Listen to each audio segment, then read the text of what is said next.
Bagong 3-story building na may 12 classrooms magagamit na ng mga mag-aaral sa Pantal Elementary School. Narito ang report. Excited at tila may kakaiba sa ngiti ng mga mag-aaral ng Pantal Elementary School. Bago kasi ang kanilang school equipment at ang kanilang silid-aralan.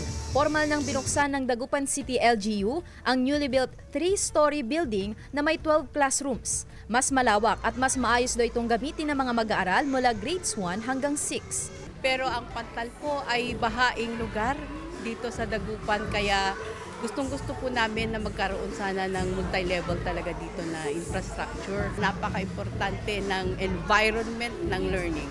Because if that's not present, then hindi ka makakasiguro na mas mainganyo silang pumasok. Ang every school building, we have new tables and chairs.